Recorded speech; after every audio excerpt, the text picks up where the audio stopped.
Have you ever stood in front of a mirror avoiding your own eyes? You see the reflection and you feel more than just dissatisfaction, you feel betrayal. Your own body, your home, has become your enemy. Society screams at you saying you are just lazy, you have no willpower, shut your mouth and go to the gym. Doctors point at numbers on the scale, relatives sigh looking at your plate, and you start believing them. You think, I am broken, I am a mistake, I am weak. But what if I told you that everything you know about excess weight is a lie? A global marketing cruel lie created to sell you shame. What if your excess weight is not a sign of weakness, but a sign of incredible biological power? What if your body is not trying to kill you, but is trying to save you from a world that has become too loud, too fast, and too dangerous? Today we will descend into the depths of your physiology and psychology. We will talk about what fitness trainers and nutritionists are silent about. We will break down hidden reasons why your body builds this fortress around your soul. And perhaps for the first time in your life, you will look in the mirror not with disgust, but with respect. But before we begin, I want to ask you for honesty. Right now, go down to the comments and write just one word: struggle. If you have ever felt that the war with your own body is taking your life away, let us be seen. Let the algorithms understand that we are here not for entertainment, but for the truth. Like and subscribe. Let's go. Imagine a world 20,000 years ago, the Ice Age, bitter cold, no food for weeks. Tribes are dying out one by one. Who dies first? Those with a fast metabolism, the very skinny ones you envy right now. Their bodies burned energy instantly and they died of exhaustion in the very first harsh winter. And who survived? The survivors were those whose bodies knew how to slow down time, those who could turn a crumb of food into a reserve of energy, those who knew how to keep warm, your ancestors. You carry the genes of the most powerful survivors in human history. Your excess weight is not a mistake. It is an evolutionary triumph. Your organism is an elite survival machine tuned for the apocalypse. The problem is not you. The problem is that you are a tank that was forced to drive on a racing track. You are created for harsh conditions, for long journeys, for scarcity. Your body whispers to you, I will not let you die. I will save every calorie because winter is coming. Science calls this the thrifty genotype hypothesis, but society calls it a disease. Think about it. You're shamed because your organism works too well. You're shamed because in a real catastrophe you would be the one to save the human race, while fitness models would disappear in the first week of famine. Write in the comments, do you feel that your organism works against you, or are you starting to understand that it just cares about you too much? This is an important shift in consciousness. Your fat is not trash. It is the gold of your body. It is stored life. And while you hate this reserve, your body in panic starts storing even more because your hatred for it is stress. And stress is a signal that says, it will be bad soon, so we need to prepare. And the circle closes. Let's talk about sensitivity. Have you ever noticed that people with excess weight are often the kindest, most understanding, softest people? This is not a coincidence. Psychosomatics claims that fat tissue is a buffer. It is a wall between your exposed nervous system and the cruel world. Imagine a person who feels everything 10 times stronger than others. A sideways glance, a rude word, someone else's pain hits them like an electric shock. How to survive with such skin? You need to build protection. Your weight is your spacesuit. You put it on so the world does not wound you so deeply. You become bigger to be more visible, but at the same time you create a layer that is harder to break through to your heart. Remember when you started gaining weight? Was it after a difficult divorce? After the loss of a loved one? After you were humiliated in front of the class at school? Your body reacted in the only way available to it, saying, the owner is in pain, so we need to build a wall. You're not eating your stress because you are a glutton. You're taking anesthesia. Food is the most accessible antidepressant, the fastest way to get dopamine and serotonin when the soul is bleeding, and when someone tells you just stop eating. They are saying just stop numbing your open wound. This is cruel, and this is stupid, until you deal with what you are defending against. Your armor will return. You can lose weight on willpower, but if you feel defenseless, your body will return every pound with interest so that you are safe again. Stop for a second. Think about what your weight protects you from whose criticism, from whose attention, from what pain. If you have the courage, share this in the comments. Your story can save someone who's reading this right now and thinks they are alone. The third insight will turn your understanding of laziness upside down. Society says you are fat because you do not move enough. But let's look at hormones. You live in a state of chronic anxiety. You take responsibility for family, for work, for debts, for what people will think of you. Your brain is in fight or flight mode around the clock. Do you know what this means for biochemistry? It is a tsunami of cortisol, the stress hormone.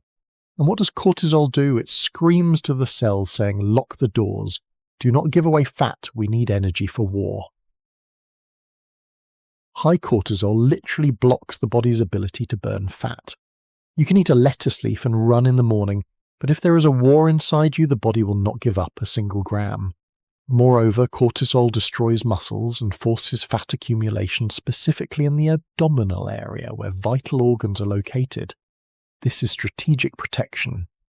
Your body thinks you are in a war zone, and here you are, tired, exhausted by the struggle with life, hearing someone say, go to the gym, you rag. You go. You force yourself to train. Your stress grows. Cortisol grows.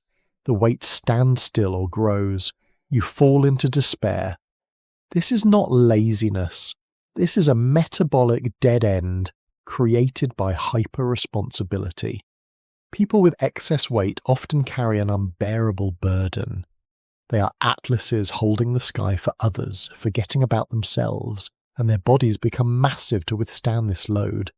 Look at your life. How many other people's problems do you carry on your shoulders? How many obligations did you not choose?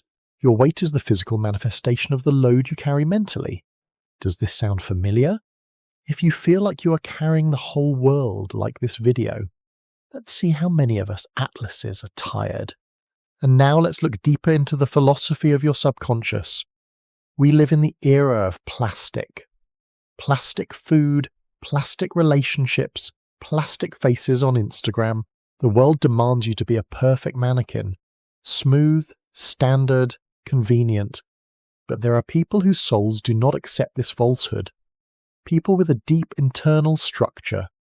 And sometimes on an unconscious level, excess weight becomes a form of protest. A rebellion. Your body says, I will not adjust to your standards. I will take up as much space as I want. I'll be real heavy weighty. In psychology, this is called counter-dependent behavior. The more society pressures you with demands to be thin, the stronger your unconscious resists, saying, do not tell me what to do. You choose to be unattractive by glossy standards so that those next to you love you not for the wrapper. This is a tough filter. If a person cannot see your soul behind the extra pounds, they do not deserve your soul. You cut off superficial people, you cut off those who only care about the picture. Is it painful? Yes. Does it lead to loneliness? Often.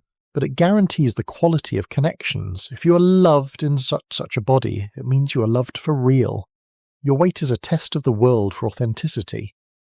Perhaps you do not even realize this, but every time you eat that piece of cake, it is your middle finger to a society that wants to turn you into a commodity. Write in the comments, I am not a commodity. Let this be your manifesto today. You are a human, a personality, a universe, and not a set of parameters. Look at physics. What is fat? It is pure concentrated energy, potential energy. People with excess weight often possess colossal creative, intellectual or spiritual potential that they do not realize. You are a powerful power station running idle. Inside you burns a fire of desires, ideas, projects, words you want to say to the world. But you are afraid. You are afraid to show up. You're afraid to declare yourself. You're afraid of your own power. And what happens to energy that does not find a way out? It is conserved inside. It settles on the waist, on the hips. Every unspoken idea, every unrealized talent, every suppressed dream turns into pounds. You become heavy because you are full of unexpressed life. Psychologists often see this. As soon as a person allows themselves to create, say no, change jobs, do what they love, the weight starts to go away. Not because of a diet, but because the floodgate opened. Energy flowed into action and not into folds.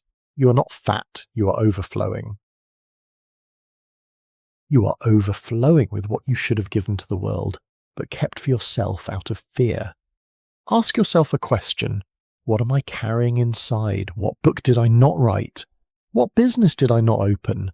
Who did I not confess my love to? Your fat is waiting for you to start burning it in the flame of your passions, and not on the treadmill of hatred. Friends, this is a very important moment. Think. Do you have a dream you have been putting off for years? Share it in the comments. Write what you would do if you were not afraid. As soon as you voice it, the energy will start moving. Now listen to me very carefully. You can spend the rest of your life hating your body. You can prick it with needles of shame, starve it, cut it with a surgeon's knife. But you will never win this war because you cannot defeat someone who's trying to save you. Your body is not your enemy. It is your most faithful, most devoted dog who may have become too big and clumsy trying to protect you from wolves. Stop fighting, start talking, say to your body, I see you. I understand what you do for me. Thank you for surviving the ice ages of my life. Thank you for the armor. Thank you for the supplies. But now we are safe. We no longer need to carry this shield. I can handle it. Healing does not start in the gym. It starts in the head. It starts from the moment you stop apologizing for the space you occupy. You're a descendant of survivors. You're the owner of high sensitivity. You're a battery of incredible power. Your excess weight is not ugliness. It is a history of your victories written in the language of biology. And if you are watching this video right now and crying, know that it is not calories melting. It is the ice melting around your heart. Next time you see a heavy person, do not judge them. You do not know what war they won and what burden they carry for all of us. And when you look in the mirror, smile at this giant. He deserves love, not hunger strikes. If this video touched a nerve, if you recognized yourself, do not be silent. Write your story in the comments. Write, I accept myself. Or write what you disagree with. We are building a community here of people who think deeply. I read every comment, every single one. And of course, subscribe. Here we speak the truth that is uncomfortable but that heals. See you soon, and remember, you are more than your body. You are a universe.